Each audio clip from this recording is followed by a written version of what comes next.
छठा अध्याय। शिव पुराण के श्रवण की विधि। शौनक जी कहते हैं, महाप्राज्य सूत जी, आप धन्य एवं शिव भक्तों में श्रेष्ठ हैं। हम पर कृपा कर हमें कल्याणमय शिव पुराण के श्रवण की विधि बताइए, जिससे सभी श्रोताओं को संपूर्ण उत्तम फल की प्राप्ति हो। सूत जी ने कहा, मुने शौनक, तुम्हें संपूर्ण फल की प्राप्ति के लिए मैं शिव पुराण की विधि सविस्तार बताता हूं। सर्वप्रथम किसी ज्योतिषी को बुलाकर दान से संतुष्ट कर उससे कथा का शुभ मुहूर्त निकलवाना चाहिए और उसकी सूचना का संदेश सभी लोगों तक पहुंचाना चाहिए कि हमारे यहाँ शिव पुराण की कथा होने वाली है। अपने कल्याण की इच्छा रखने वालों को इसे सुनने अवश्य पधारना चाहिए। देश देश में जो भी भगवान शिव के भक्त हों तथा शिव कथा के कीर्तन और श्रवण के उत्सुक हों, उन सभी को आदर पूर्वक बुलाना चाहिए और उनका आदर सत्कार करना चाहिए। शिव पुराण सुनने के लिए मंदिर, तीर्थ, वन प्रांत अथवा घर में ही उत्तम स्थान का निर्माण करना चाहिए। केले के खंभों से सुशोभित कथा मंडप तैयार कराएं। उसे सब ओर फल पुष्प, सुंदर चंदोवे से अलंकृत करना चाहिए। चारों कोनों पर ध्वज लगाकर उसे विभिन्न सामग्री से सुशोभित करें। भगवान शंकर के लिए भक्ति पूर्वक दिव्य आसन का निर्माण करना चाहिए तथा कथावाचक के लिए भी दिव्य आसन का निर्माण करना चाहिए। नियम पूर्वक कथा सुनने वालों के लिए भी सुयोग्य आसन की व्यवस्था करें तथा अन्य लोगों के बैठने की भी व्यवस्था करें। कथा बांचने वाले विद्वान के प्रति कभी बुरी भावना न रखें। संसार में जन्म तथा गुणों के कारण बहुत से गुरु होते हैं, परंतु उन सब में पुराणों का झाता ही परम गुरु माना जाता है। पुराणवेत्ता पवित्र, शांत, साधु, ईर्ष्या पर विजय प्राप्त करने वाला और दयालु होना चाहिए। ऐसे गुणी मनुष्य को इस पुण्यमयी कथा को बांचना चाहिए। सूर्योदय से 3:30 पहर तक इसे बांचने का उपयुक्त समय है। मध्याह्न काल में 2 घड़ी तक कथा बंद रखनी चाहिए ताकि लोग मलमूत्र का त्याग कर सकें। जिस दिन से कथा शुरू हो रही है उससे 1 दिन पहले व्रत ग्रहण करें। कथा के दिनों में प्रातःकाल का नित्य कर्म संक्षेप में कर लेना चाहिए। वक्ता के पास उसकी सहायता हेतु एक विद्वान व्यक्ति को बैठाना चाहिए जो कि सब प्रकार के संशयों को दूर कर लोगों को समझाने में कुशल हो। कथा में आने वाले विघ्नों को दूर करने के लिए सर्वप्रथम गणेश जी का पूजन करना चाहिए। भगवान शिव व शिव पुराण की भक्तिभाव से पूजा करें। तत्पश्चात श्रोता तन मन से शुद्ध होकर आदर पूर्वक शिव पुराण की कथा सुने। जो वक्ता और श्रोता अनेक प्रकार के कर्मों से भटक रहे हों, काम आदि 6 विकारों से युक्त हों, वे पुण्य के भागी नहीं हो सकते।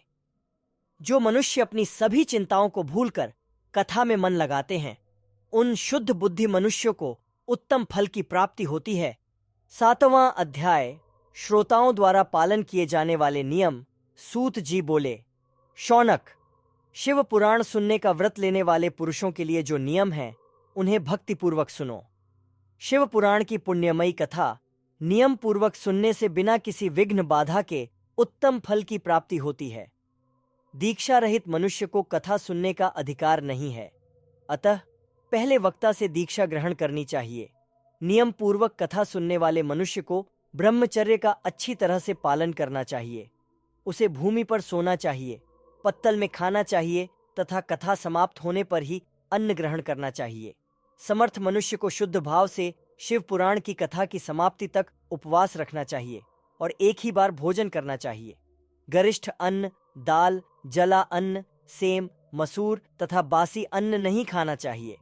जिसने कथा का व्रत ले रखा हो उसे प्याज, लहसुन, हींग, गाजर, मादक वस्तु तथा आमिष कही जाने वाली वस्तुओं को त्याग देना चाहिए। ऐसा मनुष्य प्रतिदिन सत्य, शौच, दया, मौन, सरलता, विनय तथा हार्दिक उदारता आदि सद्गुणों को अपनाए तथा साधु संतों की निंदा का त्याग कर नियम पूर्वक कथा सुने। सकाम मनुष्य इस कथा के प्रभाव से अपनी अभीष्ट कामना प्राप्त करता है और निष्काम मोक्ष प्राप्त करता है। सभी स्त्री पुरुषों को विधि विधान से शिव पुराण की उत्तम कथा को सुनना चाहिए। महर्षि, शिव पुराण की समाप्ति पर श्रोताओं को भक्तिपूर्वक भगवान शिव की पूजा की तरह पुराण पुस्तक की पूजा भी करनी चाहिए तथा इसके पश्चात विधि पूर्वक वक्ता का भी पूजन करना चाहिए। पुस्तक को रखने के लिए नया और सुंदर बस्ता बनाएं। पुस्तक व वक्ता की पूजा के उपरांत वक्ता की सहायता हेतु बुलाए गए पंडित का भी सत्कार करना चाहिए। कथा में पधारे अन्य ब्राह्मणों को भी अन्न धन का दान दें। गीत, वाद्य और नृत्य से उत्सव को महान बनाएं। विरक्त मनुष्य को कथा समाप्ति पर गीता का पाठ करना चाहिए तथा गृहस्थ को श्रवण कर्म की शांति हेतु होम करना चाहिए। होम रुद्र संहिता के श्लोकों द्वारा अथवा गायत्री मंत्र के द्वारा करें। यदि हवन करने में असमर्थ हों तो भक्तिपूर्वक शिव सहस्र नाम का पाठ करें। कथा श्रवण संबंधी व्रत की पूर्णता के लिए शहद से बनी खीर का भोजन 11 ब्राह्मणों को कराकर उन्हें दक्षिणा दें। समृद्ध मनुष्य 3 तोले सोने का एक सुंदर सिंहासन बनाए और उसके ऊपर लिखी अथवा ली खाई हुई शिव पुराण की लिखी पोथी विधि पूर्वक स्थापित करें तथा पूजा करके दक्षिणा चढ़ाएं। फिर आचार्य का वस्त्र, आभूषण एवं गंध से पूजन करके दक्षिणा सहित वह पुस्तक उन्हें भेंट कर दें। शौनक, इस पुराण के दान के प्रभाव से भगवान शिव का अनुग्रह पाकर मनुष्य भवबंधन से मुक्त हो जाता है।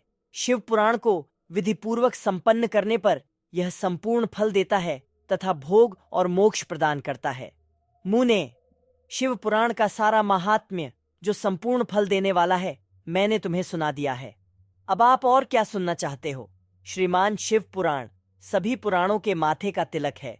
जो मनुष्य सदा भगवान शिव का ध्यान करते हैं, जिनकी वाणी शिव के गुणों की स्तुति करती है और जिनके दोनों कान उनकी कथा सुनते हैं, उनका जीवन सफल हो जाता है। वे संसार सागर से पार हो जाते हैं। ऐसे लोग इहलोक और परलोक में सदा सुखी रहते हैं। भगवान शिव के सच्चिदानंदमय स्वरूप का स्पर्श पाकर ही समस्त प्रकार के कष्टों का निवारण हो जाता है। उनकी महिमा जगत के बाहर और भीतर दोनों जगह विद्यमान है। उन अनंत आनंद रूप परम शिव की मैं शरण लेता हूँ।